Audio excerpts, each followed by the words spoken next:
بسم اللہ الرحمن الرحیم۔ منہج کارپوریشن جدہ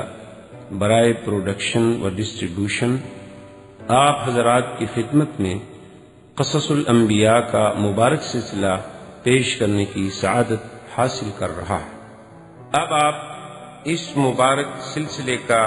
16واں حلقہ سماعت فرمائیں۔ حضرت یوسف نے فرمایا کہ یہ میں قمیص دیتا ہوں، یہ لے جاؤ حضرت یعقوب علیہ السلام کی خدمت میں اور جا کے آپ کے چہرے سے لگاؤ، اس کی برکت سے اللہ ان کو آنکھیں عطا فرما دیں گے اور پھر تم سب گھر والوں کو لے کے آؤ گے۔ اب اس قمیص کے بارے میں بھی روایات جو ہیں مختلف ہیں۔ بعض روایات میں ہے کہ جب سیدنا ابراہیم الخلیل علیہ السلام کو آگ میں ڈالا گیا تو سیدنا ابراہیم الخلیل علیہ السلام کا لباس اتارا گیا اور بغیر لباس کے ان کو آگ میں ڈالا گیا، اور جب اللہ نے حکم دیا آگ کو کہ یا نار کونی بردن وسلاما علی ابراہیم، تو اللہ نے جنت کا لباس بھی بھیجا ابراہیم علیہ السلام کے پاس۔ تو جنت کا وہ قمیص جو آپ نے پہنا تھا وہی قمیص پھر حضرت اسحاق کے پاس آیا، پھر حضرت اسحاق سے یعقوب علیہ السلام کے پاس آیا، حضرت یعقوب نے پھر یوسف علیہ السلام کو دیا، تو وہ اس کو بنا کے چھپا کے ایک نلکی سی بنا کے محفوظ کر کے رکھا جاتا تھا تاکہ کسی کو نہ جائے، تبرک ہے اور جنت کا کپڑا۔ اور جنت کی اس نعمت کی صفت یہ تھی کہ جس چیز پر بھی اس کو ڈال دو وہ ٹھیک ہو جاتی تھی۔ اندھے پہ ڈال دو ٹھیک ہو جائے گا اور برس والے پہ ڈال دو ٹھیک ہو جائے گا، کیونکہ جنت کی نعمتوں کے یہ اثرات ہیں کہ جنت میں ہے ہی حیات، موت تو آنی نہیں۔ اسی لیے قرآن پاک میں آتا ہے، انشاءاللہ شاید ہم بھی زندگی تو شاید اس قصے پر اللہ پہنچائیں گے کہ جب سامری نے گائے کا بچڑا بنایا تھا تو اس نے بھی اصل میں کیا کیا تھا کہ جب وہ چھوٹا تھا اور حضرت جبریل علیہ السلام اس کی خبر گیری کے لیے آتے تھے، جب سن شعور کو پہنچا، سمجھ آ گئی، تو دیکھا کہ بھئی جبریل علیہ السلام جو ہیں جس گھوڑی پہ سوار ہیں، اس کو تو پتہ نہیں تھا کہ جبریل ہیں، وہ تو انسانی شکل میں تھے۔ دیکھا کہ جہاں جہاں وہ گھوڑی جو ہے قدم اٹھاتی ہے رکھتی ہے، نیچے کی چیزیں جو ہے سبز ہو جاتی، خشک گھاس سبز ہو گئی، خشک پتیاں سبز ہو گئی، تو اس نے وہ بٹی چھپا کے اپنے پاس رکھ دی۔ اب جب سونے کا بچڑا بنایا تو اس میں وہ مٹی بھی ڈال دی، مٹی ڈالی تو وہ جناب جسد لہو خوار، اس سے تو آوازیں شروع ہو گئی گائے کی، وہ زندہ ہو گیا۔ تو اس لیے علماء نے لکھا ہے کہ جنت کی چیز ہی ایسی ہے کہ لا یموت فیہا ولا یحیا، وہاں تو کافر کے لیے بھی موت نہیں ہوگی، اور چیزیں ایسی ہوں گی کہ کبھی بوسیدہ نہیں ہوں گی، فنا نہیں ہوں گی۔ تو دراصل یہ وہی قمیص مبارک تھا جو محفوظ رکھا۔ اور اسی طرح یعنی علماء نے لکھا ہے کہ آپ قصہ یوسف علیہ السلام پہ اگر نظر ڈالیں تو اس قصے کا عمود جو ہے نا، یعنی بنیاد جو ہے گویا وہ قمیص، کہ جب آپ اپنی پھپھی کے گھر سے نکلے اپنے ابا کی خدمت میں آنے لگے تو پھپھی نے بھی پکڑنے کے لیے قمیص کا سہارا لیا، اور جب آپ کو بھائیوں نے کنویں میں ڈال دیا تو باپ کو دھوکہ دینے کے لیے جاؤ والا قمیص ہی بدمن کذب، قمیص میں خون لگا کے جھوٹا آ گئے۔ جب یوسف علیہ السلام کو انہوں نے کنویں میں ڈال دیا تھا تو یعقوب علیہ السلام کے پاس بھی تو قمیص لے کے آئے تھے نا، اور جاؤ والا قمیص ہی بدمن کذب، شام غریبہ منا رہے ہیں جناب، رو رہے ہیں، خون لگا کے آ گئے۔ تو اب وہ حضرت یوسف، تو وہ بھی قمیص کا ذکر تھا۔ اور اس کے بعد جب امرأۃ العزیز نے حضرت یوسف علیہ السلام کو پھنسانے کی کوشش کی تو وہاں بھی قمیص کا مسئلہ پیش آ گیا، ان کان قمیصہ قد من قبل، کہ قمیص دیکھو جی آگے سے پھٹا ہے یا پیچھے سے پھٹا ہے۔ اور اب جناب جب قصہ آیا حضرت یعقوب علیہ السلام کی سیرت و واپسی کے لیے، تب بھی آپ نے فرمایا کہ اذهبوا بقمیصی ھذا فالقوه علی وجه ابی یأت، اس لیے گویا کہ قمیص مبارک جو ہے وہ اس قصے کا ایک اہم چیز ہے جس کا ذکر اللہ تبارک و تعالی نے بار بار کیا، اور ہر موقع پہ کہیں نہ کہیں اس قمیص کا کوئی کردار ضرور آ جائے۔ اب جناب بعض علماء فرماتے ہیں کہ نہیں، یوسف علیہ السلام اللہ کے نبی تھے، اب نبوت مل چکی تھی، اور جو چیز نبی کو بدن کو لگ چکی ہے اس کا کیا کہیں۔ اسی لیے بعض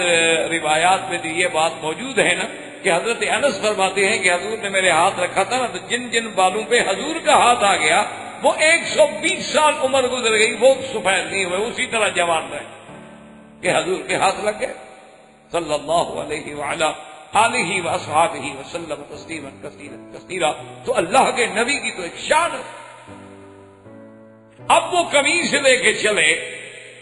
ابھی وہ فاصلہ جو ہے تقریباً بعض روایات میں ہے کہ 80 فرسخا 80 میل دور تھا کہ حضرت یعقوب علیہ السلام نے کہا کہ انی لاجد ریح یوسف لولا ان تفندون قالوا تاللہ انک لفی ضلالک القدیم۔ حضرت یعقوب علیہ السلام نے فرمایا کہ ادھر آؤ، وہ جو باقی اولاد کی اولاد اور بچے اور فیملی، جو کہ آپ کے تو بہت بڑا خاندان تھا، فرمایا کہ ادھر آؤ، ایسا نہ ہو کہ تم تو یہی کہو گے کہ ہاں میں بس اسی پرانے مسئلے میں اپنے خیالات میں ڈوبا ہوں، لیکن آج مجھے یوسف کے پیرہن کی خوشبوئیں آ رہی۔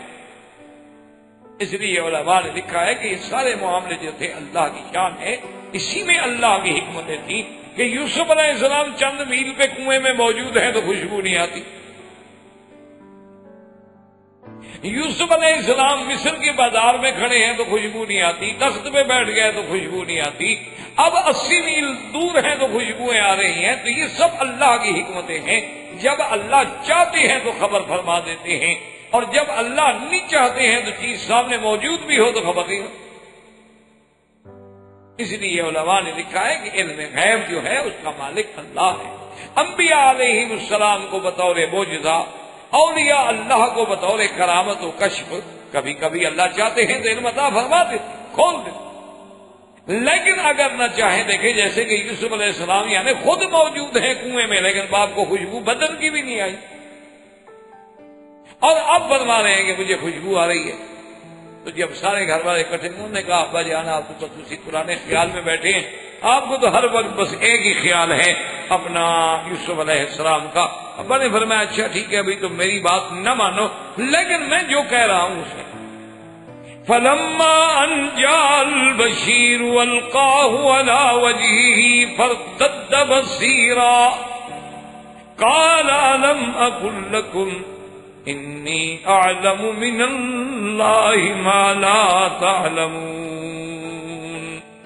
اب جب آیا خوشخبری دینے والا، بعض علماء نے کہا کہ وہ بڑا بھائی، اور بعض نے کہا کہ وہ بھائی جو جھوٹا قمیص پہ خون لگا کے لایا تھا، اس نے کہا چونکہ میں نے قمیص لا کے دکھ پہنچایا تھا، آج مجھے قمیص دو کہ میں خوشی پہنچاؤں۔ بس وہ تو آنکھوں کو لگنے کی دیر تھی، فارتد بصیرا، وہ جو کمزوری تھی نظر کی، وہ ذوق تھا، وہ سب کا سب دور ہو گیا، آنکھیں روشن ہو گئی۔ آپ نے فرمایا الم اقل لکم، میں نے تم لوگوں سے نہیں کہا تھا کہ مجھے جو اللہ نے علم دیا ہے تم کو علم نہیں؟ مجھے تو یقین ہے، میں خواب پہ بیٹھا ہوں، مجھے تو یقین ہے کہ یوسف ملے گا،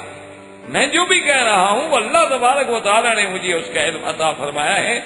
اب جناب جب سارے کے سارے بیٹے بھی اکٹھے ہو گئے، یوسف و بنیامین نہیں ہے تو قالوا یا ابا نستغفر لنا ذنوبنا انا كنا خاطئین قال سوف استغفر لكم ربی انه هو الغفور الرحیم۔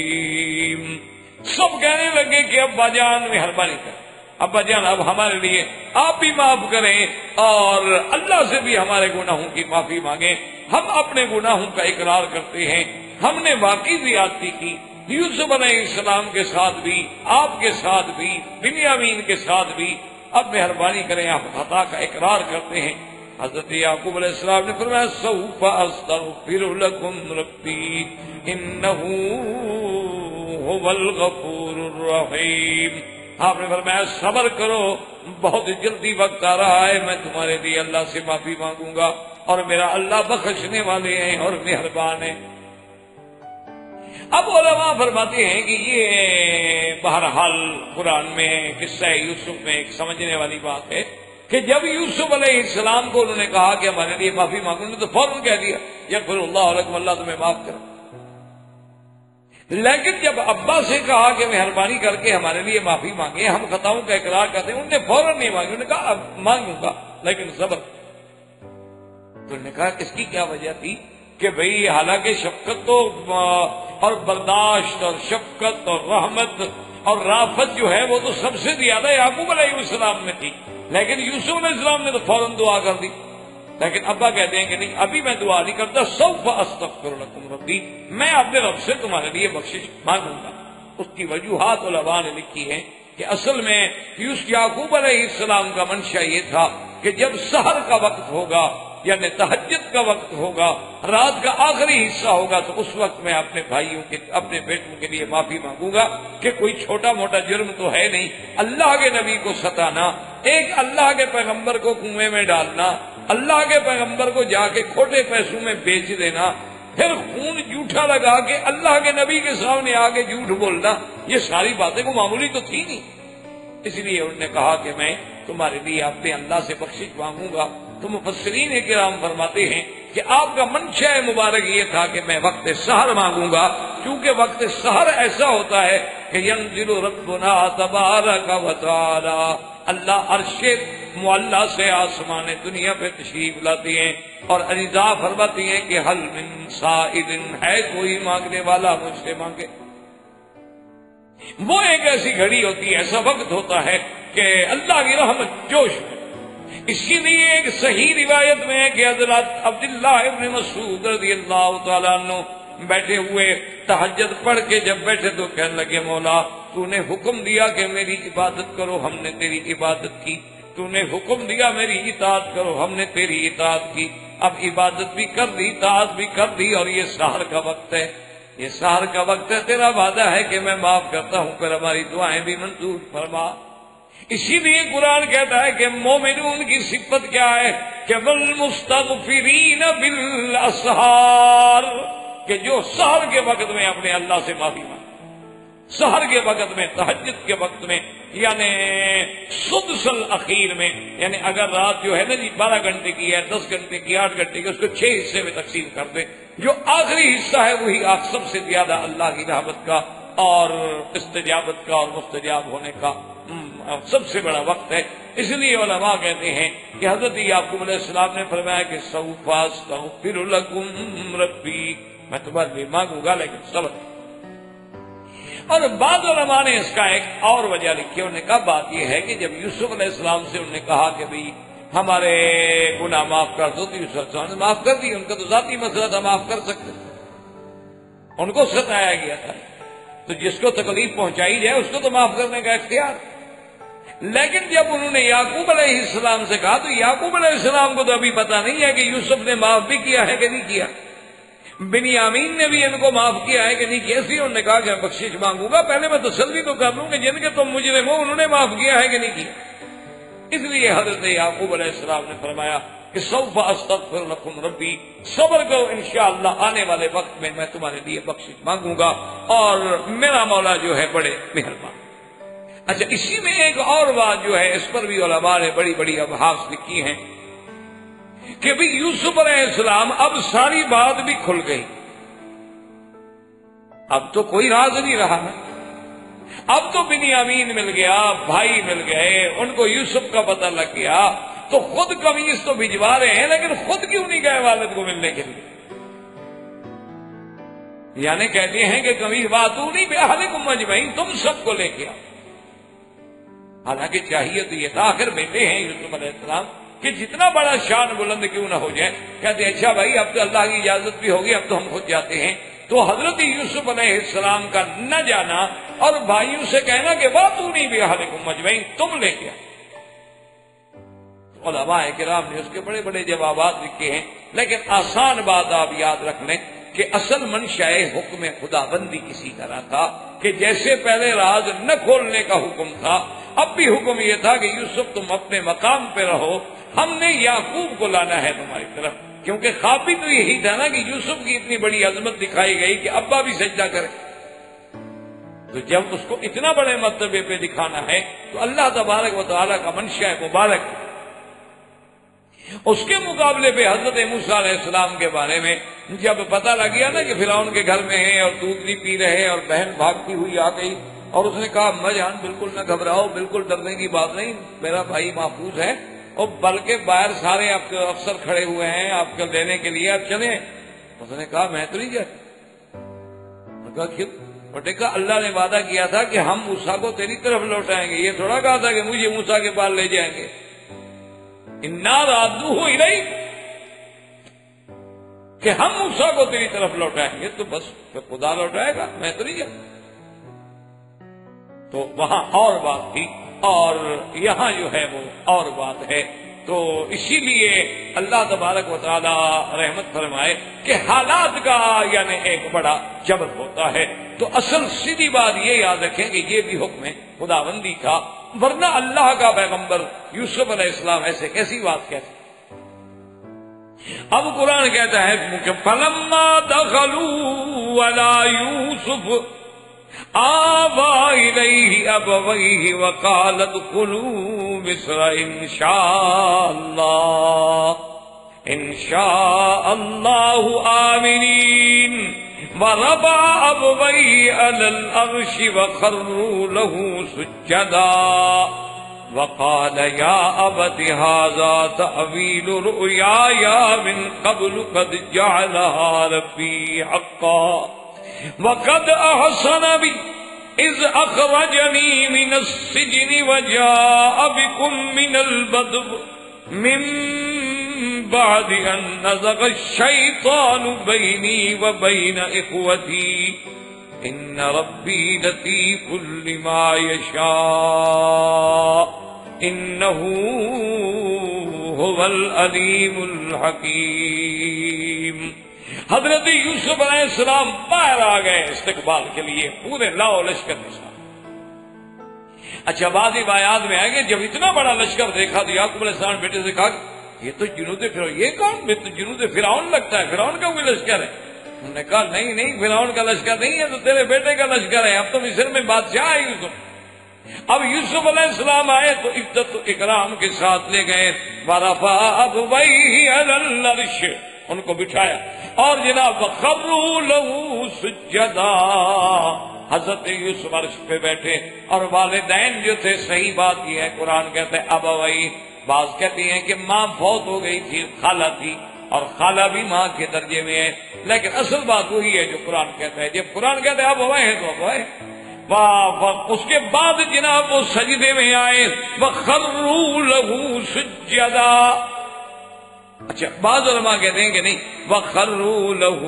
اللہ کے آگے جھک گئے، یعنی کہ یعقوب نے یوسف کو سجدہ کیا۔ بعض علماء نے فرمایا کہ اتنی بحث کی ضرورت نہیں ہے، اس شریعت میں یہ ساری چیزیں جائز تھیں، اللہ کے حکم کے ساتھ تھا، اللہ ہی نے تو خواب دکھلایا تھا، اور نبی کا خواب جو ہے وہ وحی ہوتا ہے۔ یہ تو شریعت اسلام میں سیدنا محمد رسول اللہ کی شریعت میں اللہ نے منع کر دیا کہ لا تسجدوا للشمس ولا للقمر واسجدوا للہ الذی خلقہن ان کنتم ایاہ تعبدون۔ اور جب کسی صحابی نے بھی اجازت مانگی سجدے کرنے کی تو حضور نے اجازت نہیں دی، لیکن یوسف کی شریعت میں جائز تھا۔ اس زمانے میں دو بہنیں ایک نکاح میں رکھنی بھی جائز تھی، تو یہ ساری چیزیں جو ہیں اس وقت کی کریں۔ اب جب یہ سارا واقعہ پیش آیا تو یوسف علیہ السلام نے عرض کیا کہ یا ابت ھذا تاویل رؤیائی، آج اللہ نے میرے خواب کی تعبیر جو ہے وہ سچ کر دکھائی ہے، یہ وہ خواب ہے جو میں نے دیکھا۔ اور اس کے بعد کہتی ہے کہ وقت احسن بی، اور اللہ نے میرے ساتھ کتنا احسان فرمایا، اذ اخرجنی من السجن، کہ اللہ پاک نے مجھے قید خانے سے نکالا تو تخت پہ بٹھا دیا۔ علماء نے لکھا ہے کہ یہاں سے حضرت یوسف علیہ السلام نے قصہ شروع کیا، یہ قصہ تو ابتدا سے کہ بجان میں آپ سے جدا ہوا، مجھے بھائی لے گئے، مجھے کنویں میں ڈال دیا، وہاں سے قصہ شروع نہیں کیا، بلکہ آپ نے تو اچھا پھر یہاں سے بھی نہیں کیا کہ ابھی امراۃ العزیز نے ایسا کیا، میں مصر میں آیا، میں غلام بنا، میں بکا، مجھ پہ یہ الزام لگائے گئے، مجھے جیل کیوں بھیجا گیا؟ کہا نہیں اللہ کا کرم ہے اس نے مجھے جیل سے نکالا۔ یعنی اللہ کے احسان اور نعمتوں کا ذکر کیا، ان مصیبتوں کا ذکر نہیں کیا کہ یہ خوشی کا وقت ہے، اب اس سے دوہرا کے غم کو تازہ کرنے کی کیا بات ہے۔ اور بعض علماء نے فرمایا کہ آپ اگر جیل میں جانے کا ذکر کرتے تو پھر امراۃ العزیز کا بھی قصہ آتا، تو جن محسنوں نے ان کی پرورش کی تھی حضرت یوسف نہیں چاہتے تھے کہ میری زبان سے ان پر الزام لگے اور ان کے عیب اچھالے جائیں، اس لیے فرمایا وَقَدْ أَحْسَنَ بِي إِذْ أَخْرَجَنِي مِنَ السِّجْنِ وَجَاءَ بِكُم مِّنَ الْبَدْوِ، اور آپ کو بھی اس دیہات سے لے آئے من بعد ان نزغ الشیطان بینی و بین اخوتی، وہ تو شیطان نے ہمارے اور بھائیوں کے درمیان میں ایسی بات کھڑی کر دی تھی، ورنہ بھائی تو بھائی ہوتے ہیں اور اللہ کی ہر چیز میں حکمتیں ہوتی ہیں۔ اللہ تبارک و تعالی نے حضرت موسیٰ یوسف علیہ السلام کے خواب کو سچا فرمایا، یعقوب علیہ السلام تشریف لے آئے اور اسی لیے اللہ نے فرمایا کہ ذالک من انباء الغیب نوحی الیک وما کنت لدیہم اذ اجمعوا امرهم وهم یمکرون وما اکثر الناس ولو حرصت بمؤمنین۔ اللہ نے فرمایا میرا مدنی یہ وہ اہم غیب کی خبریں ہیں جو ہم نے آپ کو، باقی اصل وجہ یہ تھی کہ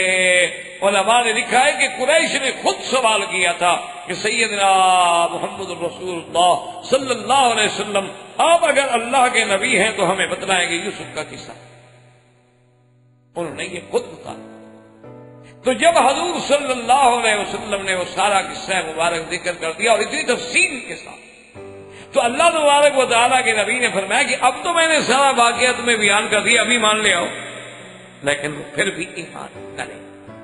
تو اصل میں ان واقعات میں اللہ تبارک و تعالیٰ نے بہت بڑی عبرتیں، اللہ تبارک و تعالیٰ نے بہت بڑی مواعظ، اللہ تبارک و تعالیٰ نے بہت بڑے احکام،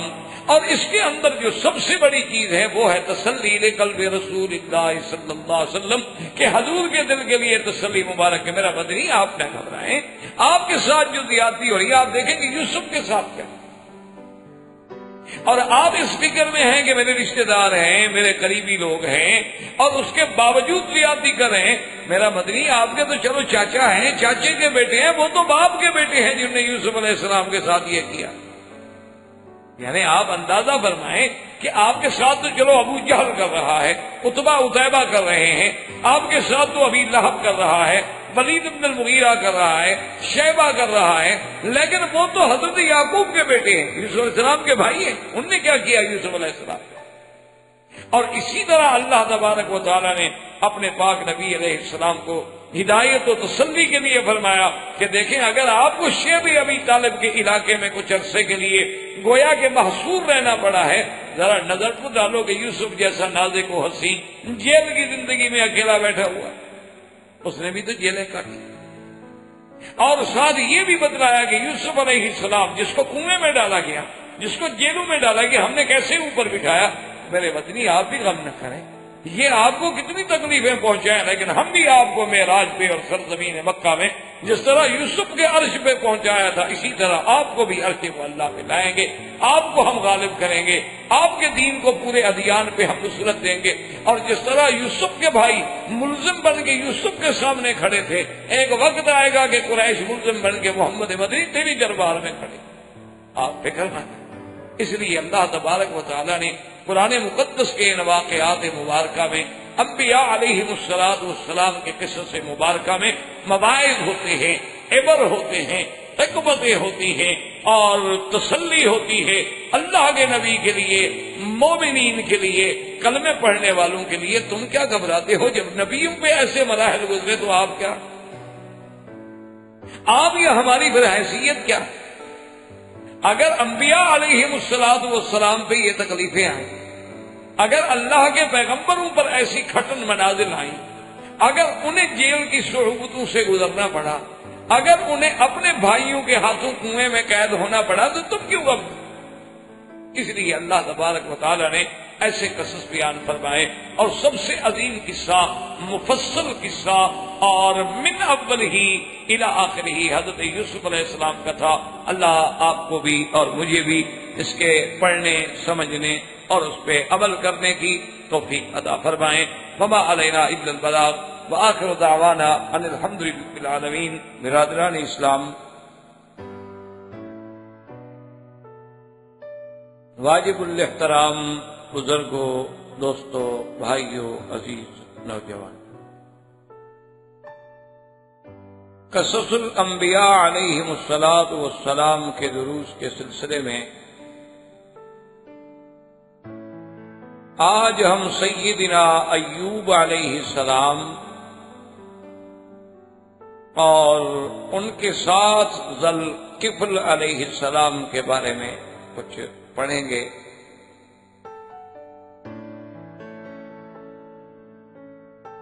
سیدنا ایوب علیہ السلام جو ہیں یہ بھی اللہ کے نبی ہیں اور اپنے دور میں اللہ نے ان کو بڑی عظمتوں سے نوازا، اور سیدنا ایوب علیہ السلام جو ہیں وہ اپنے صبر میں، شکر میں، یعنی ایک ضرب المثل ہیں دنیا میں، جیسے حسن یوسف علیہ السلام ایک ضرب المثل بات تھی کہ آج بھی دنیا کہتی ہے بھئی یہ تو کوئی یوسف ثانی ہے یار، اسے تو جمال یوسف ملا ہے۔ اسی طرح صبر ایوب جو ہے وہ بھی پوری کائنات میں اس دور سے لے کر آج تک ضرب المثل۔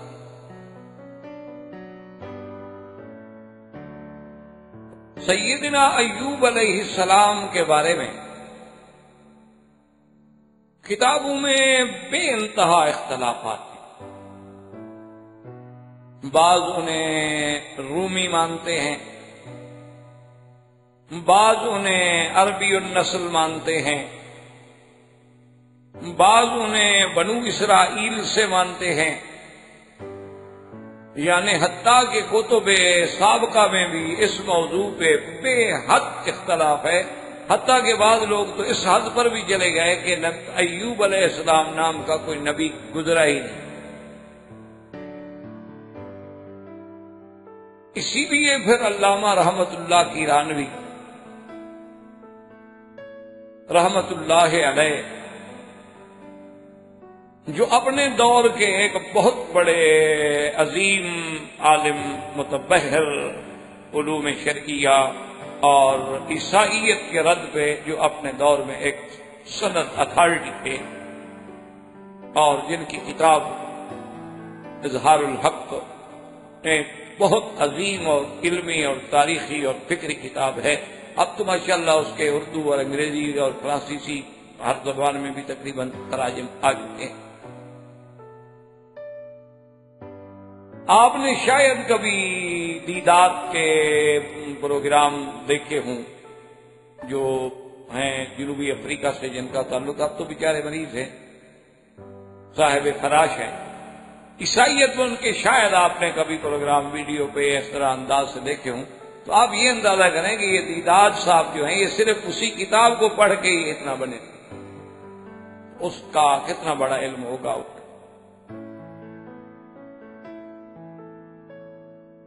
تو انہوں نے بھی تحقیق کی ہے، اور بیلی نے جو اعتراضات کیے ہیں سیدنا ایوب علیہ السلام پر، اس کا انہوں نے باقاعدہ جواب دیا ہے۔ اور سب سے افضل بات یہ سمجھیں کہ ہم باقی کتابوں کی طرف تو اس وقت جائیں نا کہ جب ہمارے پاس اپنا مرجع نہ ہو۔ اللہ نے قرآن مقدس میں جہاں ذکر فرمایا ہے تو اس آیات مبارک کے ضمن سے یہ بات ہمیں صاف معلوم ہوتی ہے کہ حضرت ایوب علیہ السلام کا تعلق جو ہے وہ سیدنا ابراہیم الخلیل علیہ السلام کی اولاد سے ہے، اور آپ حضرت اسحاق کی اولاد سے۔ اللہ نے من ذریتہ داؤد و سلیمان و یوسف و موسیٰ و ہارون، آخر میں فرماتے ہیں وَأَيُّوبَ وَإِلْيَاسَ، تو ذریت ہی کا ضمیر جو ہے وہ سیدنا ابراہیم علیہ السلام کی طرف راجع۔ تو جب ہمیں قرآن پاک سے روشنی مل جائے تو پھر ہمیں کسی اور چیز کی ضرورت باقی نہیں رہتی۔ سیدنا ایوب علیہ السلام نبی ہیں، اور اللہ نے ان کو صبر اور شکر کا اور سخاوت کا اور مظلوموں اور غریبوں سے مواسات و ہمدردی کا اتنا بڑا جذبہ دیا تھا کہ اگر آپ کو پتہ لگ جاتا کہ محلے میں کوئی بھوکا ہے، جب تک اسے کھانا نہ کھلاتے آپ نہیں کھاتے۔ اگر انہیں پتہ لگ جاتا کہ ہمارے اس شہر میں کوئی ایک آدمی ہے، ایک گھرانہ ایسا ہے جن کے پاس کپڑا نہیں ہے، تو آپ اسی وقت بے چین ہو جاتے جب تک کہ انہیں کپڑے نہ پہنچائیں۔ اور اللہ نے حضرت ایوب علیہ السلام اپنے وقت کے صدیق بھی کہلاتے، ہر بات میں سچے۔ اور سیدنا ایوب علیہ السلام کو اللہ نے بے انتہا نوازا تھا، یعنی عزت سے، اقتدار سے، مال سے، اہل سے، اولاد سے، یعنی کوئی ایسی نعمت نہیں تھی اس دور میں جو اللہ نے آپ کو عطا نہیں فرمائی۔ آل ہے، اولاد ہے، بیٹے ہیں، بیٹیوں کو بیٹے ہیں، بیٹیاں ہیں، اور پھر جناب باغات ہیں، فصل، ہر نعمت جو تھی، مال مویشی، ہر کوئی کمی۔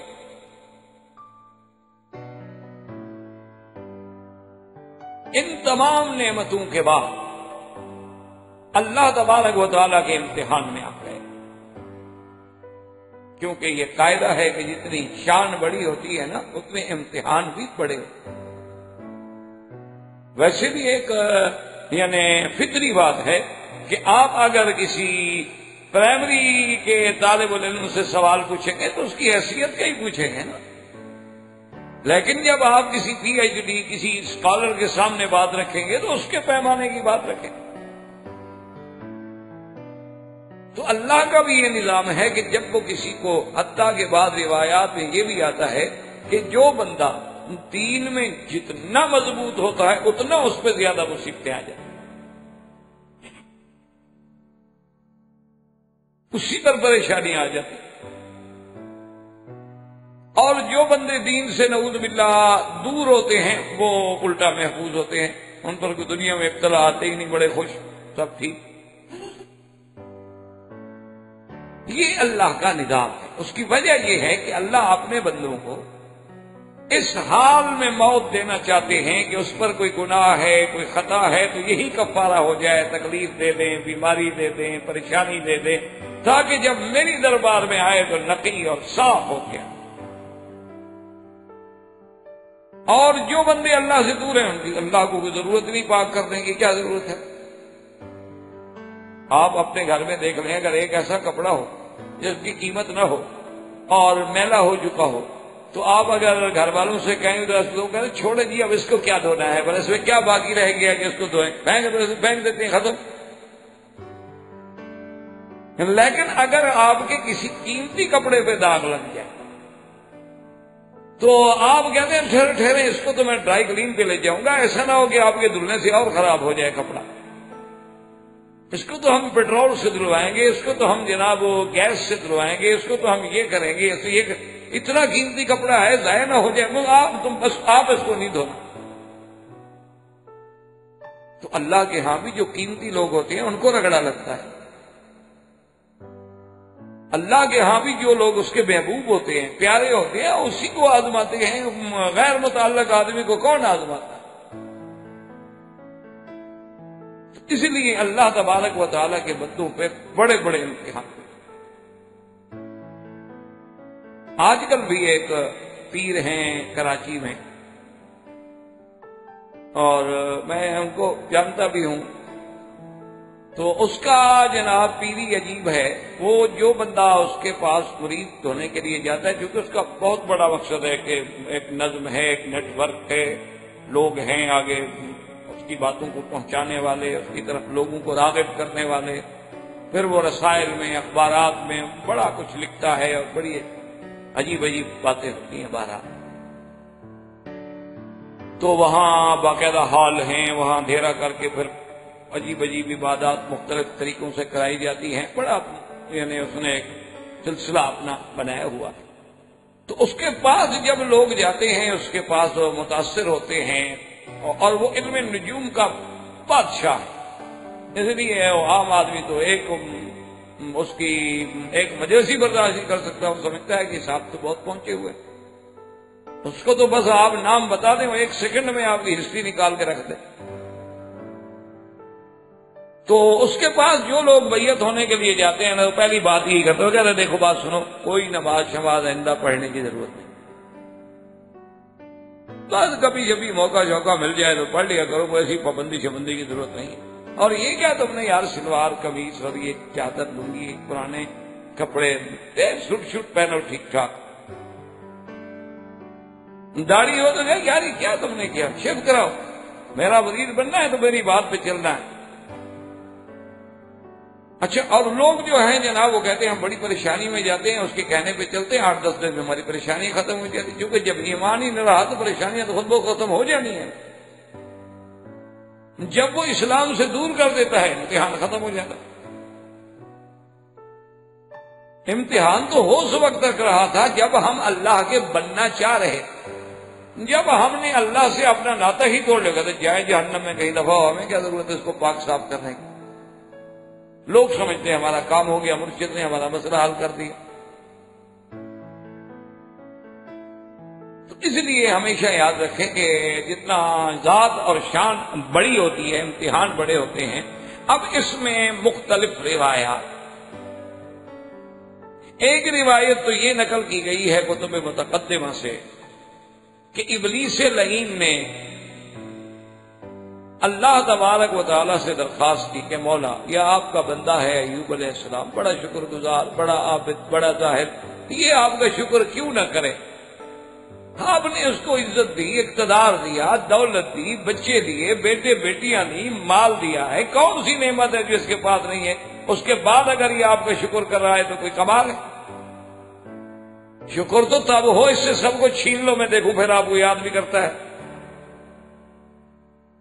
اللہ نے حکم دیا کہ ٹھیک ہم اپنے بندے کو آزماتے ہیں، تمہیں ہم تصرف دیتے ہیں کہ جاؤ۔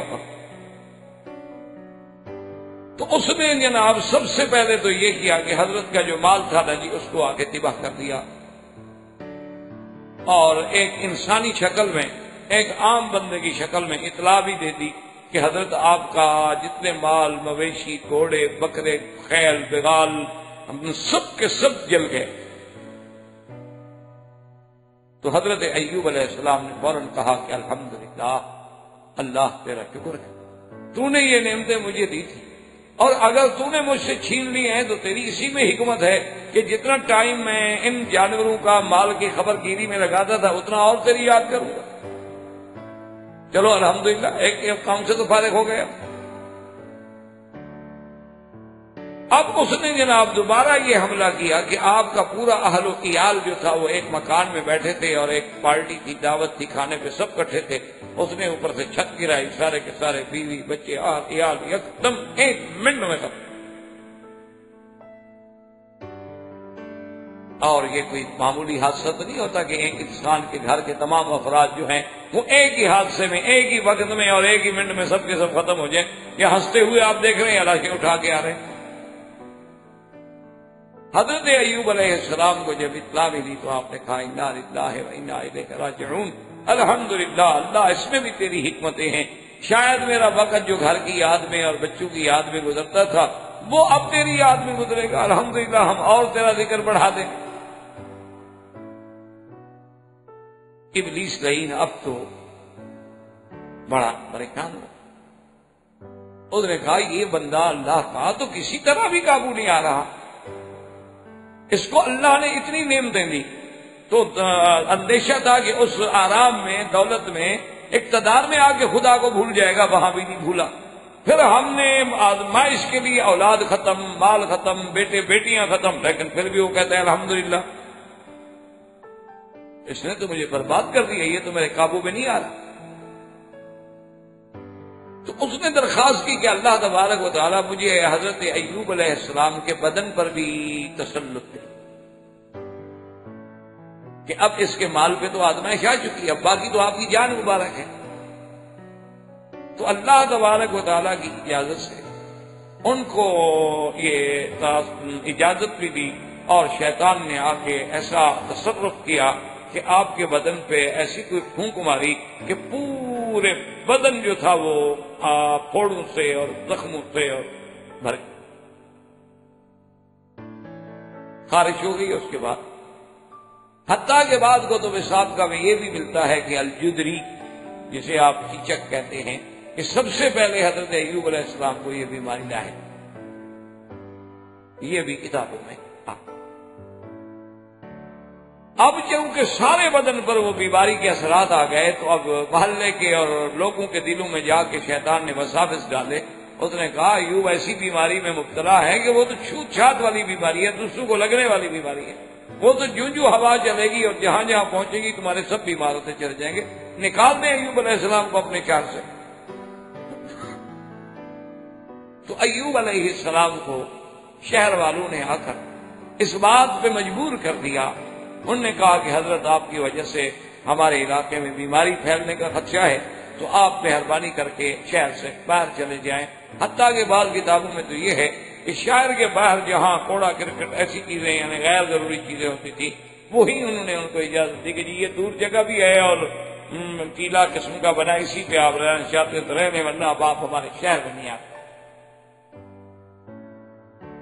حضرت ایوب علیہ السلام وہاں تشریف لے گئے اور وہیں ایک جھوپڑی بنا کے اور سب ساتھ چھوڑ گئے الا زوجتہ، صرف آپ کی بیوی جو ہے وہ ساتھ. اب حضرت ایوب علیہ السلام کی بیوی کے بارے میں بھی اکثر اقوال یہ ہیں کہ وہ حضرت یوسف علیہ السلام کے بیٹے کی بیٹی جو آپ کی بیوی،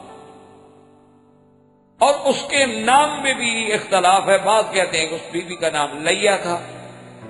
اور بعض کہتے ہیں کہ اس بیوی کا نام جو ہے رحمہ تھا.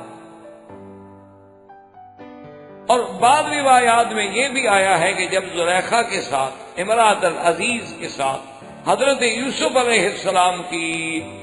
شادی ہوئی تو آپ کی 2 اولادیں ہوئیں، ایک لڑکا اور ایک لڑکی. لڑکے جو تھے بشر، ان کا بیٹا جو تھا وہ تو ایوب نبی بنے، اور آپ کی بیٹی سے جو بیٹی ہوئی تو وہ حضرت ایوب کی آ کے بیوی بنی. تو بعض کتب سابقہ میں یہ باتیں بھی ہمیں حضرت ایوب علیہ السلام میں، کیونکہ سفر ایوب یا صحیفہ ایوب کے نام سے بہت بڑی کتابیں سابقہ کتب میں ملتی. اب اس بیماری کے اثرات کی وجہ سے سب نے ساتھ چھوڑ دیا، ماں سوائے زوجہ کے. اور آپ کے 2 بھائی تھے، بعض علماء نے لکھا ہے کہ دوست تھے اور بعض نے کہا کہ بھائی تھے. وہ کبھی کبھی آتے تھے وہیں آ کے حضرت ایوب علیہ السلام کی خیریت دور کھڑے ہو کے پوچھ لیتے تھے، ماذا بکا، کیا حال ہے؟ کہتے ہیں الحمدللہ، جو اللہ نے لکھا اسی میں شکر. تو ایک دن وہ دونوں بھائی جو تھے کھڑے آپس میں باتیں کر رہے تھے. کہنے لگے یار معلوم یہ ہوتا ہے کہ ان ایوب اذنب ذنبا لم یذنبه احد قبلہ، معلوم یہ ہوتا ہے کہ حضرت ایوب نے کوئی ایسا گناہ کیا ہے کہ جو آج تک کسی نے نہیں کیا. تو دوسرے نے پوچھا بھی وہ کیسے؟ نے کہا دیکھو اتنی مدت ہو گئی ایسی بیماری میں مبتلا ہیں، اللہ ان کی فریاد ہی نہیں سن رہے. تو صاف بات ہے کوئی ایسی غلطی تو ہو گئی ہے کہ اللہ ناراض ہے. اب بعض علماء نے یہ بھی لکھا ہے کہ یہ بیماری جو تھی، کسی نے کہا 3 سال، کسی نے کہا 12 سال، اور بعض ہمیں احادیث مبارک کی روشنی میں یہ بھی ملتا ہے کہ تقریباً 18 سال تک آپ اسی بیماری میں مبتلا ہیں. اب نتیجہ یہ ہوا کہ کوئی ذریعہ معاشری، تو آپ کی بیوی جو تھی وہ جا کر اس شہر میں مزدوری کرتی اور جو کچھ کھانے کے لیے مل جاتا وہ بیچاری کھانا اٹھا کے لے آتی، اس کو حضرت ایوب علیہ السلام کو بھی پیش کرتی اور آپ بھی کھاتی، اور اسی جھوپڑی میں اللہ تبارک و تعالیٰ کا سب شکر کر کے سو جاتا. تو اب سنا کہ شیطان نے پھر لوگوں کے دلوں میں وسوسہ ڈالا. انہوں نے کہا یہ تو تم نے اچھا کیا کہ آپ کو حضرت ایوب علیہ السلام کو شہر سے دور کر دیا. لیکن ایوب علیہ السلام کی بیوی جو ان کے ساتھ رہتی ہے، رات کو وہیں رہتی ہے، 24 گھنٹے ہوئی رہتی ہے، وہ تو آتی ہے آپ لوگوں کے شہر میں آ کے کام کرتی ہے، اسی سے بھی بیماری پھیل سکتی. تو ان کی بیوی کو بھی روک دو کہ وہ نہ. تو اب مختلف گھر والوں نے حضرت ایوب علیہ السلام کی بیوی کو بھی منع کر دیا، جی آپ ہمارے گھر میں نہ آئیں، ہمیں اندیشہ ہے بیماری پھیلنے کا. اس نے منع کیا، پھر اس نے منع کیا، پھر اس نے منع کیا، پھر اکثر نے منع کرنا شروع کر دیا. جو بات چل نکلے تو پھر چل نکلتی ہے. حتیٰ کہ یہ بھی کتب سابقہ میں موجود ہے کہ ایک دن جب بی بی نے دیکھا کہ اب تو کوئی ذریعہ نہیں ہے کھانے کا، تو انہوں نے ایک لڑکی سے بات کی، کہا بی بی تمہارے بال بہت چھوٹے ہیں، تو کہا بیماری کی وجہ سے میرے بال چھوٹے ہیں، کہا کہ اگر تمہیں بال لمبے لا کے دے دوں، ان کو اپنے بالوں کے ساتھ جوڑ دو تو تم مجھے اس کا کچھ معاوضہ دے دو گی؟ اس نے کہا ہاں بال تو تمہارے بہت بڑے ہیں، اگر تم اپنے دے دو تو پھر میں معاوضہ دے دوں گی۔ تو بی بی صاحبہ نے اپنے آدھے بال کاٹ دیتے،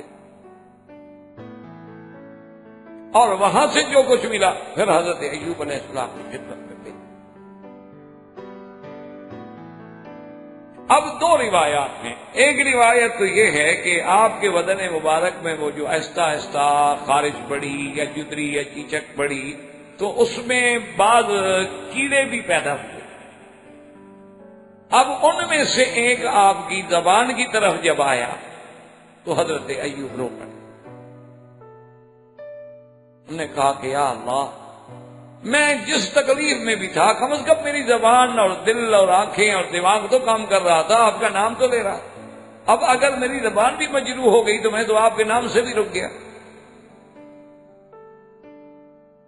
اور بعض علماء فرماتے ہیں کہ نہیں، جب ان دو بھائیوں نے اعتراض کیا تو ایوب علیہ السلام اللہ کے آگے سجدے کیا۔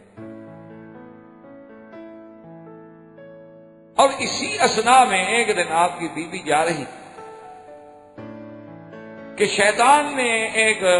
طبیب کی، ایک حکیم کی یا معالج کی شکل اختیار کر کے راستے میں ملا، اور اس نے کہا کہ دیکھو بی بی، تمہارے خاوند کو جو تکلیف ہے نا، میرے پاس دوائیں ہیں، میں دے سکتا ہوں اور بالکل ٹھیک ہو جائیں گے، اور چند دنوں میں ٹھیک ہو جائیں گے۔ آپ ان بستی والوں سے جا کے پوچھ لیں میری طبابت کے بارے میں کہ میں نے جس کو جس بیماری کے لیے بھی دوا دی ہے وہ ٹھیک ہو جاتا ہے۔ انہوں نے کہا طبیب صاحب بات تو ٹھیک ہے، بات یہ ہے کہ میرے پاس کون سے پیسے ہیں کہ میں پیسے دوں آپ کو اور دوائی لے جاؤں، میرے پاس تو کھانے کو بھی نہیں ہے، تو ہم اس علاج اور معالجے کے متحمل کیسے ہو سکتے ہیں؟ اس نے کہا کہ یہ کوئی مسئلہ نہیں ہے، صرف اتنی سی بات ہے کہ تم یہ دوا لے جاؤ، اور جب وہ دوا کریں اور دواؤں کے بعد آپ کا شوہر ٹھیک ہو جائے تو پھر تمہیں یہ عقیدہ یہ رکھنا ہوگا کہ اس کو شفا میں نے دی، میرے علاج سے ٹھیک ہوا ہے۔ اور بعض روایات میں یہ ہے کہ اس نے کہا کہ تم ایسا کرو کہ حارث کے نام کی ایک منت بھی ساتھ مان لو، علاج بھی لے جاؤ اور حارث کی منت بھی مان لو۔ اور اس نے کہا عجیب بات بھی ہے طبیب صاحب کی، اور دوائیں تو تم نے مہربانی کر کے ہمیں مفت دے دی، منت مان لے، ہمارے پاس روٹی کھانے کو نہیں، اسی پہ ہم کیا کریں گے؟ منت جو مان لوں کیا کھلاؤں کیا پکاؤں، کچھ تو ہو نہ دینے کے لیے۔ اس نے کہا یہ بھی کوئی مسئلہ نہیں، ایسا کریں، یہ مکھیاں جو اڑ رہی ہیں یہ تو مفت ہیں، ایک مکھی پکڑ کے حارث کے نام پہ تم چڑھا دو، یہ بھی ایک چیز ہے، ایک منت ہی ماننی، حارث کو کیا ضرورت ہے تمہاری چیزوں کی، بکرا ہو یا دمبا ہو یا بکری ہو یا مکھی ہو۔ انہوں نے کہا چاہیے تو آسان کام۔ تو دوائیں لے کر اور یہ سارا مشورہ لے کر جب ایوب علیہ السلام کی خدمت میں آئیں اور انہیں آگے بتلایا کہ ایسا ایسا بندہ تھا اور ایسی شکل تھی اور ایسی بڑا ہی کوئی ہمدرد اور بڑا ہی خیر خواہ، اور اس نے یہ دوائیں بھی مفت میں دے دی، اور شرط بھی عجیب سی رکھی ہے کہ حارث کے نام کی منت ماننی، میں نے وعدہ کر لیا کہ مانیں۔ تو حضرت ایوب علیہ السلام نبی تھے، جوش میں آ گیا، فرمایا تمہیں پتا ہے حارث کون ہے؟ شیطان تھا، تم اللہ کو چھوڑ کے غیر اللہ کی منت مانو گی، یہ تو شرک ہے، اور نبی کی بیوی ہو کر مجھے شرک کا سبق پڑھا رہی ہو۔ لو آفانی اللہ، اگر اللہ نے مجھے صحت دی تو میں تمہاری پشت پہ 100 پھوڑا تھا۔ تو بہرحال ان تمام واقعات کے بعد، ویسے تو حضرت ایوب علیہ السلام ہر وقت ہی اللہ سے معافی مانگتے تھے،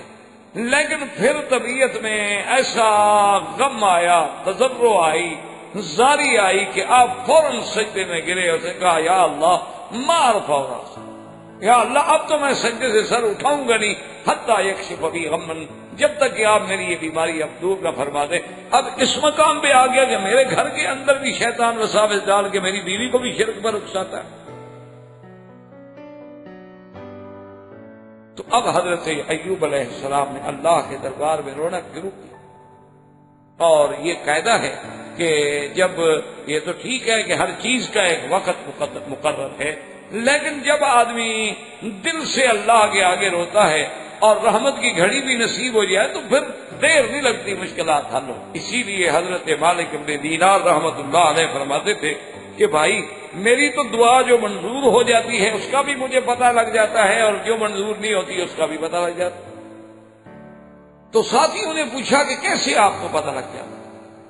فرمایا جب میں دعا کر رہا ہوں دل میں رقت پیدا ہو جائے، پورے بدن پہ خوف اللہ کا غالب آ جائے، کب کبھی طاری ہو جائے، اور دعا مانگنے میں دل لگے، دل کرے کہ اور مانگے اور مانگے اور لمبا کروں دعا کو،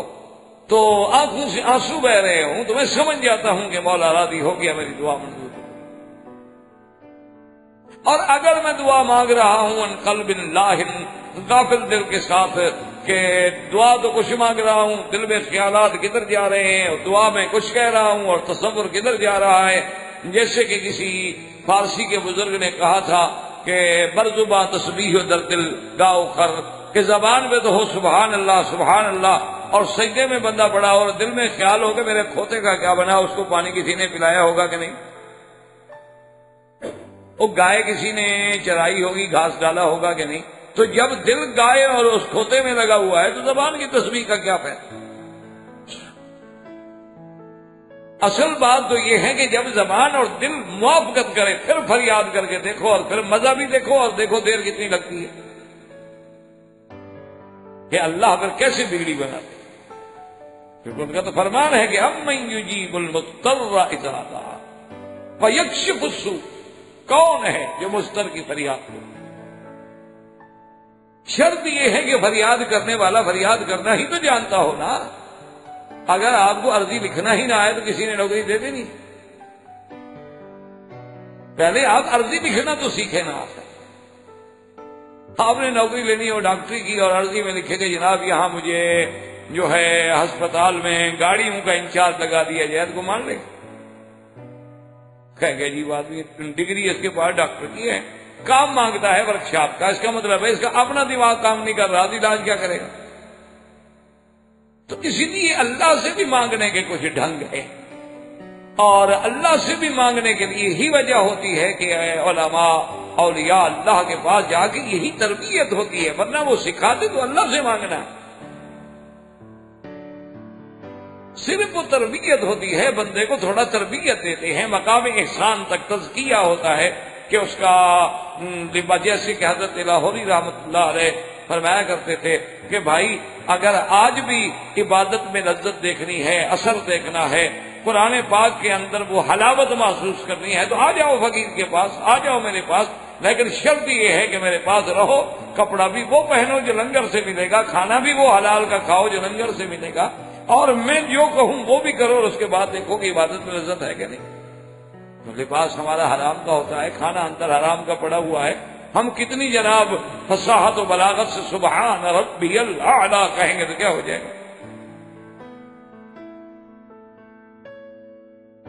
ایوب علیہ السلام جب روئے اللہ نے حکم دیا، اللہ نے فرمایا ایوب ہم راضی ہو گئے، آپ اٹھیں ایسا کریں گے جہاں بیٹھے ہو نا بس اسی جگہ پاؤں مارو، یہی چشمہ نکلے گا، اسی چشمے سے غسل بھی کر لیں اور اسی چشمے سے آپ پانی پی بھی لیں، آپ کی سب بیماریوں کا ازالہ۔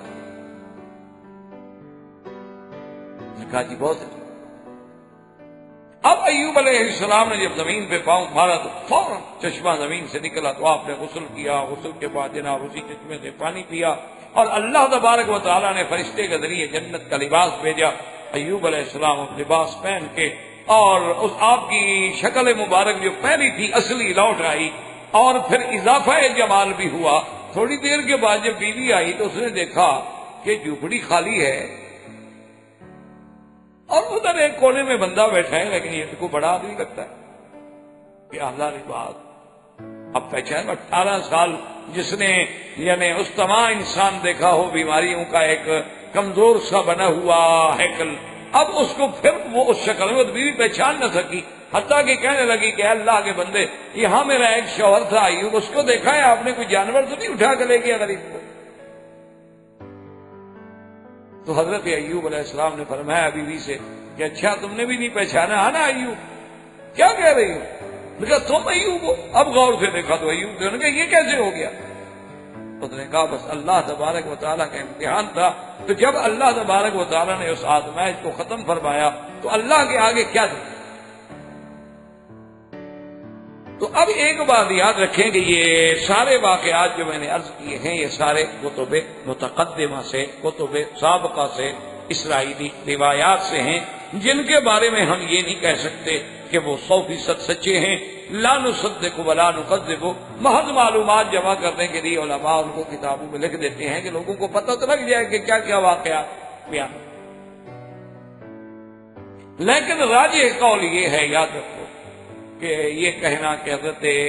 ایوب علیہ السلام کے بدن میں کیڑے پڑ گئے تھے اور ایک کیڑا زبان پہ آ گیا تھا، یہ ایسی باتیں ہیں جو ناقابل اعتماد ہیں اور ناقابل یقین ہیں. اللہ اپنے پیغمبروں کو کبھی ایسی بیماریوں میں مبتلا نہیں کرتے جو لوگوں کے اندر باعث ذلت سمجھی جائیں، حقیر سمجھا جائے. اللہ محفوظ ہے. دیکھیں نا موسیٰ علیہ السلام کو لوگوں نے اعتراض کیا تھا کہ آدر ہے، فبرأہ اللہ مما قالوا، اللہ نے، حالانکہ دیکھیں کتنی بڑی بات ہے کہ اللہ نے اپنے نبی کو بغیر کپڑے کے اور یہاں دشمنوں کے سامنے کھڑا کر دیا تاکہ میرے نبی کے بدن پہ جو اعتراض عیب لگائے آنکھوں سے دیکھ لیں کہ میرے نبی پہ کوئی عیب نہیں. نہ اپنے نبی کو بغیر لباس کے، یہ کوئی معمولی بات تو نہیں تھی. اور پھر موسیٰ علیہ السلام جیسا حی ستی، یعنی اتنا چھپ چھپ کے زندگی گزارنے والے کہ آپ کو کبھی کسی نے غسل کرتے دیکھا ہی نہیں تھا. اس لیے قرآن کہتے گا لا تکونوا کالذین آذوا موسیٰ فبرأہ اللہ مما قالوا وکان عند اللہ وجیہا. اس لیے علماء کہتے ہیں کہ ایسی بیماریوں کا،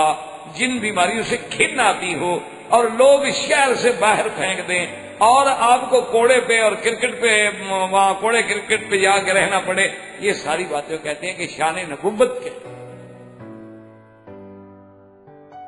اور دوسری بات یہ ہے کہ یہ جو روایات میں ہے کہ ابلیس نے آپ کے بچوں کو ہلاک کیا، آپ کی بیوی، اہل، عیال، اموال، مال کو نقصان پہنچایا، اور اس کے بعد پھر حضرت ایوب علیہ السلام کے بدن پر بھی اس کو تصرف دیا گیا، تو کہتے ہیں کہ یہ بات بھی ناقابل اعتماد ہے، کیونکہ قرآن نے خود فیصلہ کر دیا ان عبادی لیس لک علیہم سلطان. اللہ نے فرما دیا بدبخت میرے بندوں پہ تیرا کوئی زور نہیں چل سکتا. تو اللہ کے نبیوں سے بڑا اللہ کا بندہ کون ہوگا؟ تو لہذا یہ کہہ دینا جو ہے کہ ابلیس کے تصرف سے یہ بیماری آئی تھی، یہ بات بھی غلط ہے. اور اب آپ قرآن الفاظ کے الفاظ پہ غور کریں. اصل بات کیا ہے، لوگوں کو دھوکہ کیوں لگا کہ قرآن میں ایک لفظ جو آیا تھا وَاذْكُرْ عَبْدَنَا أَيُّوبَ اذ نادى ربه انی مسنی الشیطان بنصب وعذاب. اللہ فرماتے ہیں یاد کریں میرے بندے کا واقعہ، میرا بندہ عبدنا، میرا بندہ ایوب، کہ جب اس نے پکارا اپنے رب کو، اپنے اللہ کو فریاد کی کہ میرا اللہ مجھے شیطان کی وجہ سے تکلیف اور عذاب پہنچائے. اس لیے لفظ آ گیا نا کہ مسنی الشیطان، مجھے شیطان نے بھی نصب و عذاب. تو ان علماء نے حیران ہو کے پھر ان اسرائیلی روایات پر بھروسہ کر دیا کہ بھی شیطان نے ہی آپ کو تکلیف پہنچائی ہے، درد پہنچایا، پریشانی پہنچائی. حالانکہ یہ بات نہیں. ہمیشہ قاعدہ ہے، اصول یہ ہوتا ہے کہ جب خیر کی بات ہو تو آدمی اللہ کی طرف نسبت کرتا ہے، اور شر کی بات ہو تو آدمی شیطان کی طرف نسبت کرتا ہے. ورنہ تو حقیقت ہر چیز کو پیدا کرنے والا کون؟ شیطان کو بھی تو اللہ نے پیدا کیا ہے. اب اسی طرح دیکھیں کہ خنزیر کو بھی اللہ نے پیدا کیا ہے، کتوں کو بھی اللہ نے پیدا کیا ہے. لیکن طریقہ ادب یہ ہوتا ہے، اب یہ تو نہیں کہیں گے کہ یا خالق الخنازیر و یا خالق الکلاب، کتوں کے پیدا کرنے والا وہ، خنزیر کے پیدا کرنے والا وہ، یہ بے ادبی ہے، گستاخی ہے. لیکن آپ کہیں گے یا خالق الخلق، مخلوق کو پیدا کرنے والے، مخلوق میں تو سب آ گئے، یا خالق السماوات والارض. اور یہی وہ ادب ہے جو سیدنا ابراہیم علیہ السلام نے ہمیں قرآن میں سکھایا کہ جب ان سے پوچھا گیا کہ آپ کا خدا کون ہے، فرمایا جو مجھے کھلاتا ہے جو مجھے پلاتا ہے، جو مجھے ہدایت دیتا ہے، وَإِذَا مَرِضْتُ فَهُوَ يَشْفِينِ، اور جب میں بیمار ہوتا ہوں تو مجھے شفا دیتا ہے۔ یہ نہیں کہا حالانکہ کھلاتا ہے، پلاتا ہے، سلاتا ہے، اٹھاتا ہے، تو فرمانا تو یہ چاہیے تھا کہ جب بیماری دیتا ہے پھر شفا بھی دیتا ہے، لیکن کہا نہیں، بیمار تو میں ہوتا ہوں، شفا وہ دیتا ہے۔ یعنی بیماری کی نسبت تو اپنے نفس کی طرف کی، اور شفا کی نسبت جو ہے وہ اللہ کی طرف کی، کہ مقام ادب کا تقاضا یہی تھا کہ آدمی جب بھی کوئی شر کی بات ہو وہ شیطان کی طرف نسبت کی جائے گی، اور خیر کی بات ہوگی تو اللہ کی طرف نسبت کی جائے گی۔ تو اب پیغمبروں نے تو یہی بات کہنی ہے کہ ان سے اگر چھوٹی سی ترک اولا بھی ہو جائے تو امتحان آ جاتا۔ صحیح روایات اصل میں یہ ہے کہ ایک دن ایوب علیہ السلام اپنے اہل و عیال میں بیٹھے تھے، کوئی دعوت تھی، کوئی کھانے کا وقت تھا، آپ اس میں اتنے محو ہو گئے، حالانکہ کوئی ناجائز بات نہیں کہ بندہ اپنی بیوی سے، بچوں سے، اہل و عیال کے ساتھ بیٹھ کے باتیں کرے، لیکن اتنی یعنی اس میں آپ کھو گئے کہ اللہ سے وہ جو ایک سلسلہ تھا ذکر کا وہ منقطع۔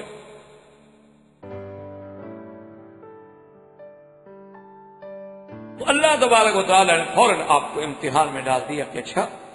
اب اولاد کی اور مال کی اور اس کی محبت میں تم اتنے آگے بڑھ گئے ہو کہ میری یاد سے بھی غفلت،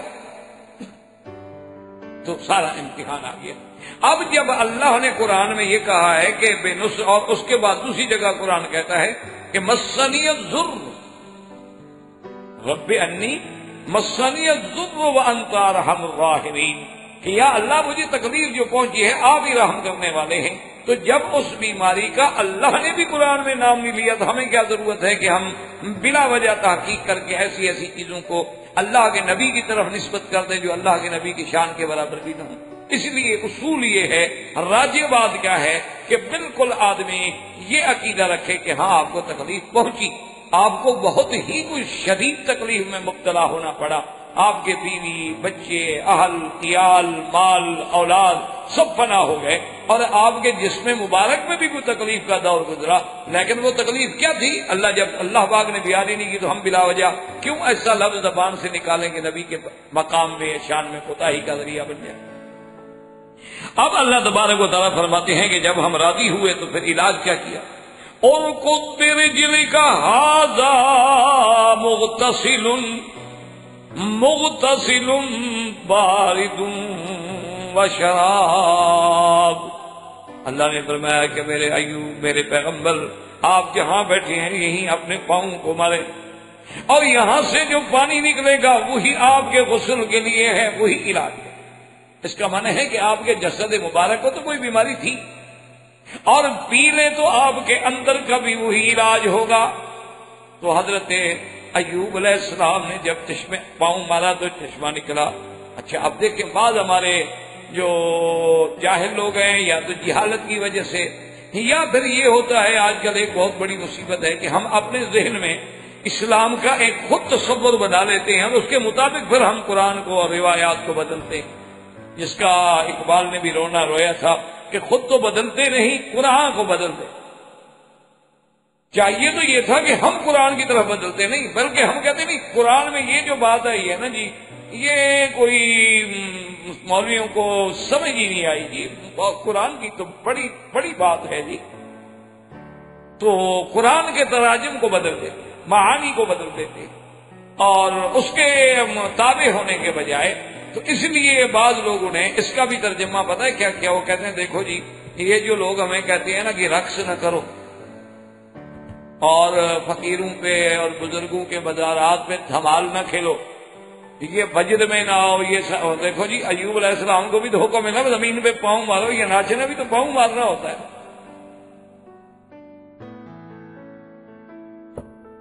انہوں نے کہا دیکھو جی اللہ پاک نے بھی تو یہی حکم دیا نا کہ جی زمین پہ پاؤں مارو۔ اور دیکھیں حضرت آقا انعامدار صلی اللہ علیہ وسلم جب جبل احد پہ کھڑے تھے تو وہ جبل احد ناچنے لگ گیا اور پھر حضور نے پاؤں مارا۔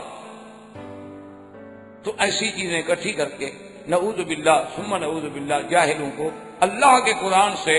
تبدیل کر کے اپنے بدعات کی طرف لے جانا چاہتے ہیں۔ پہلے یہ بھی نہیں سوچتے کہ چلو جی ہم آپ کے مولوی کو یا آپ کے ملنگ کو پاؤں مارنے کی اجازت دے دیتے ہیں، پہلے 18 سال بیماری بھگتے اس کے بعد پاؤں مارے۔ اور پھر پاؤں مار کے کوئی چشمہ بھی تو نکال کے ہمیں دکھائے، یہ تو نہ ہو کہ اپنا پاؤں ٹوٹ جائے پاگل کا۔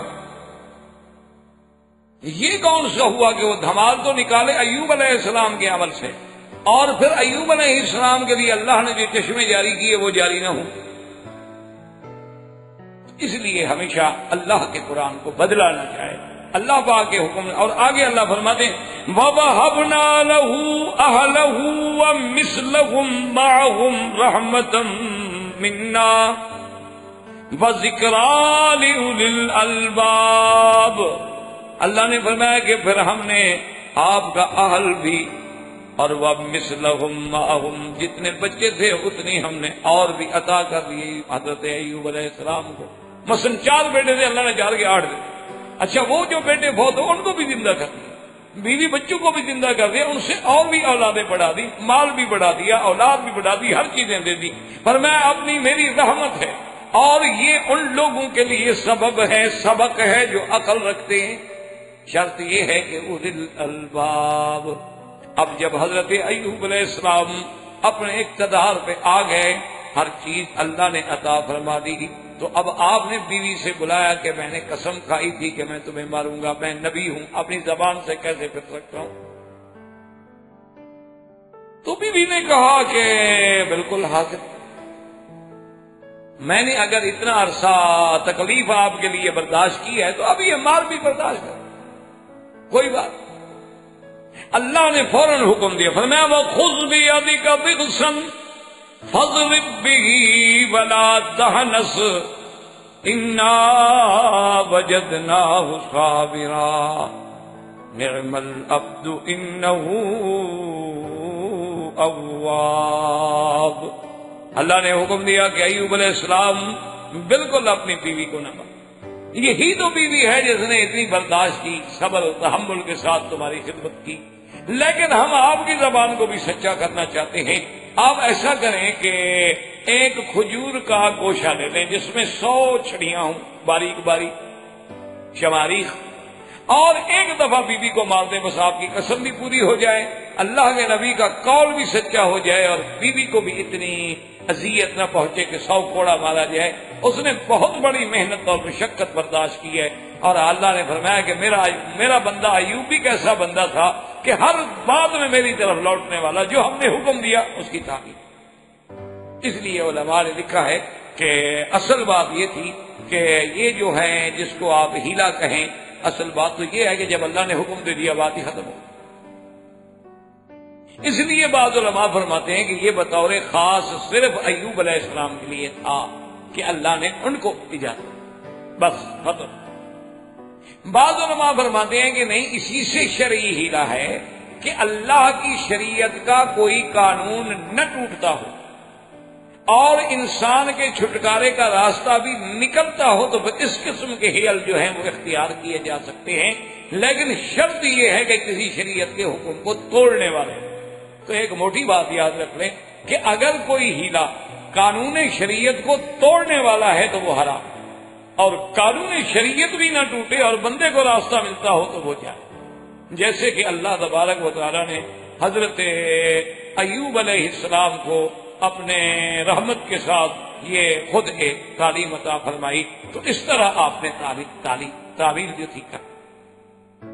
لیکن ایک بات یاد رکھیں کہ علماء نے تھوڑی اس میں وضاحت کی کہ اگر ایسے حالات پیدا ہو جائیں تو پھر جب آپ مثلا 100 شماریخ والا گوشہ منگوائیں، لیکن وہ یہ نہیں کہ وہ ایک دفعہ یوں لگ جائے، ہر اس کی چھڑی جو ہے بدن پہ لگنی چاہیے، تبھی تو 100 پوری ہوں گی نا، یہ تو ہی نا کہ اس کو بند کر کے آپ یوں مار دیں۔ اور دوسری بات یہ ہے کہ اس سے کچھ نہ کچھ تکلیف بھی پہنچنی چاہیے، ورنہ تو مار کا لفظ ہی صادق نہیں ہے، یعنی یہ تو کوڑے کی بات تو الگ ہے، لیکن یہ نہیں کہ وہ بالکل نہ لگے۔ اگر آپ ایسے مانیں گے تو پھر قسم پوری نہیں ہو۔ بہرحال یہ تو اس زمانے کا قانون تھا۔ اللہ نے حضور صلی اللہ علیہ وسلم کی شریعت میں کتنی بڑی رحمت فرما دی کہ اگر کوئی بندہ اس قسم کی قسم کھا بیٹھتا ہے اور پھر وہ قسم پوری نہیں کر سکتا تو اللہ نے فرما دیا فَكَفَّارَتُهُ اطعام 10 مساکین من اوسط ما تطعمون اہلیکم، کہ 10 مسکینوں کو 2 وقت کا کھانا، یعنی صبح و شام کا کھانا، اور وہ بھی درمیانہ، نہ بہت مہنگا اور نہ بہت سستا، وہ کھلا دیں تو قسم کا کفارہ ادا ہو گیا، یا 10 آدمیوں کو کپڑے لے کر دے دیں تو پھر بھی کفارہ ادا ہو گیا۔ اچھا، اب ایک بات ایسی ہوتی ہے کہ ایک بندہ اتنا غریب ہے، نہ وہ کپڑے لے کے دے سکتا ہے، نہ 10 بندوں کو کھانا کھلا سکتا ہے، اور قسم بھی توڑ بیٹھا ہے، تو وہ کیا کرے؟ 3 روزے رکھ لے بس، اس کے بعد اس کے لیے کفارہ جو ہے وہ ادا ہو۔ اب اس واقعے کے بعد جتنی انبیاء علیہ السلام کے قصص کے بارے میں کتابیں ہیں، انہوں نے ذکر کیا ہے ذل کفل۔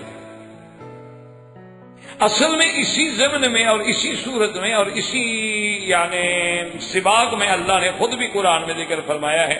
کہ وَاذْكُرْ إِسْمَاعِيلَ وَالْيَسَعَ وَذَا الْكِفْلِ وَكُلٌّ مِّنَ الْأَخْيَارِ هَذَا ذِكْرٌ وَإِنَّ لِلْمُتَّقِينَ لَحُسْنَ مَآبٍ۔ اللہ تبارک و تعالیٰ نے اسی ضمن میں ذکر کیا حضرت اسماعیل، حضرت یسع اور ذوالکفل کا۔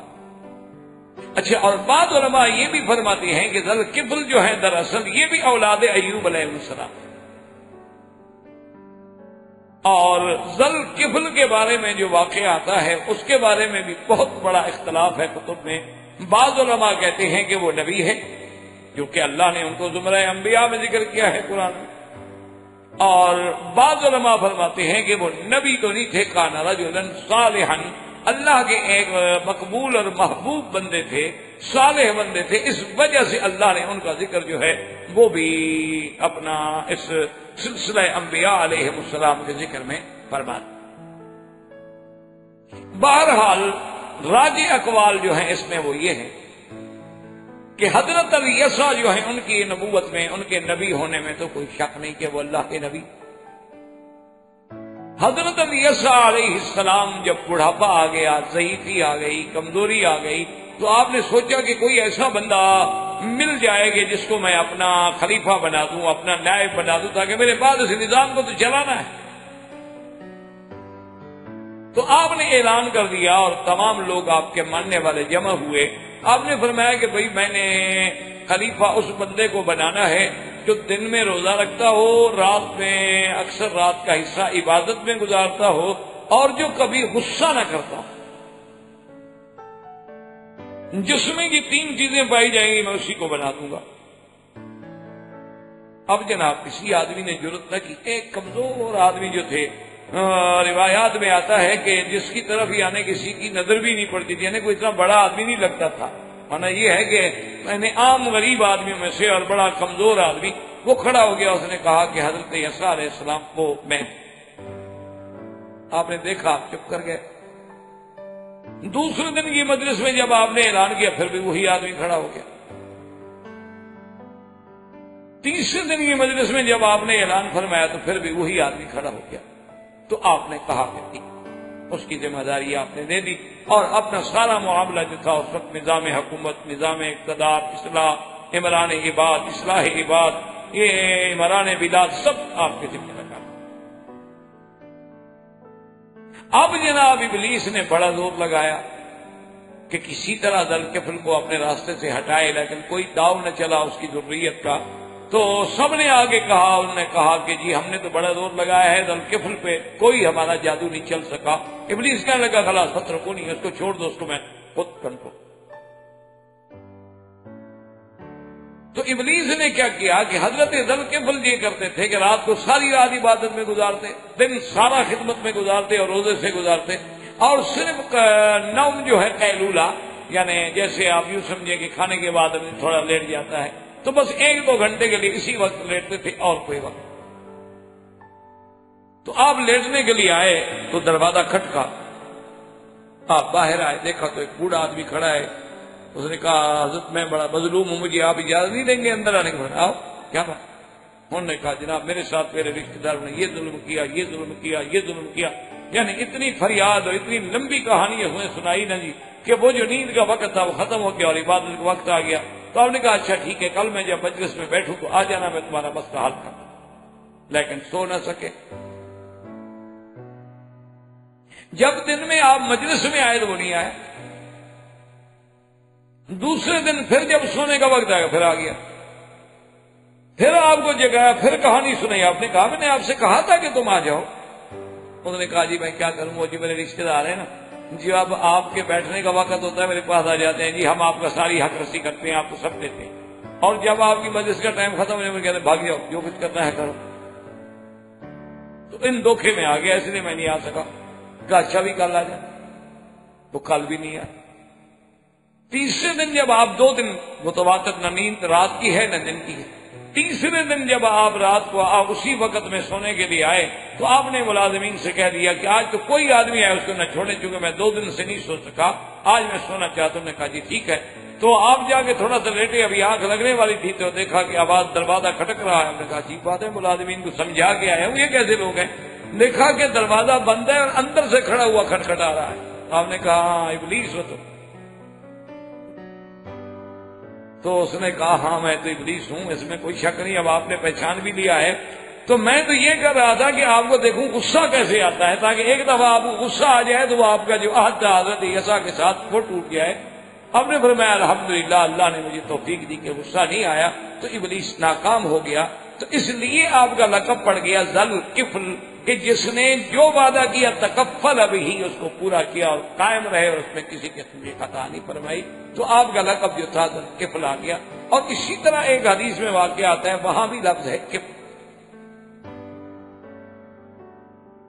وہ واقعہ یوں ہے حدیث مبارک میں کہ حضور صلی اللہ علیہ وسلم نے فرمایا کہ ایک شخص تھا جس کا نام تھا کفل، اور وہ بنو اسرائیل کے زمانے میں تھا، اور وہ ایسا آدمی تھا اللہ معاف کرے کہ کوئی گناہ کا کام ایسا نہیں جو اس نے نہ کیا ہو. حتیٰ کہ اس نے ایک لڑکی کو 60 دینار پہ راضی کیا. اس لڑکی کو اپنے خلوت قدے میں بلا لیا اور لباس اتار کے جب نعوذ باللہ برائی کے لیے بیٹھا تو لڑکی جو تھی کانپتی اور روتی، اور اس کا تو بدن ایسے تھر تھر کانپنے لگ گیا اور رونے لگ گئی. تو نے کہا کیا بات، میں نے کوئی تم پر جبر تو نہیں کیا، پکڑ کے تو نہیں لے آیا ہوں، میں نے تمہیں 60 دینار میں بات کی ہے، تم راضی ہو کہ خود آئی ہو، تو اب کس بات سے کب کب آ رہی ہو اور رو رہی ہو اور ڈر رہی ہو.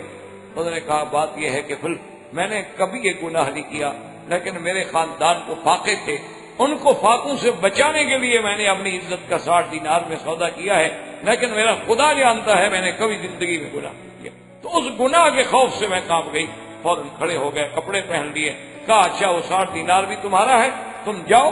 اور میں آج کے بعد، اور ایک میرا بھی وعدہ ہے کہ آج کے بعد کفل کبھی گناہ نہیں کرے. اس نے بھی گناہ نہ کیا، اور خدا کی شان ہے اسی رات موت آ گئی. صبح جب اٹھے تو دروازے پہ لکھا ہوا تھا غفر اللہ للکفل، اللہ نے کفل کی مغفرت کر، یعنی لکھا ہوا بھی مل گیا. لیکن یاد رکھیں یہ ذل کفل ہے، وہ کفل ہے، وہ بندہ اور تھا اور یہ بندہ جو ہیں یہ اور ہیں. البتہ ان کے نبی اور صالح ہونے میں اختلاف ضرور ہے، لیکن قرآن پاک نے ان کا ذکر جو ہے، جیسے میں نے ابھی آپ کے سامنے آیت پڑھی تھی وَاذْكُرْ إِسْمَاعِيلَ وَالْيَسَعَ وَذَا الْكِفْلِ وَكُلٌّ مِّنَ الْأَخْيَارِ. تو حضرت اسماعیل بھی نبی ہے، حضرت یسع بھی نبی ہے، اور اسی ضمن میں اللہ تبارک و تعالی نے ذا الکفل کا بھی ذکر فرمایا ہے. اس لیے اکثر مفسرین کرام رحمت اللہ علیہم اجمعین اسی طرف گئے ہیں کہ وہ بھی نبی تھے علیہم الصلاۃ والتسلیم. وآخر دعوانا ان الحمد للہ رب العالمین. احباب کرام، اس کے بعد اب آپ اس مبارک سلسلے کی CD نمبر 17 سماعت فرمائیں.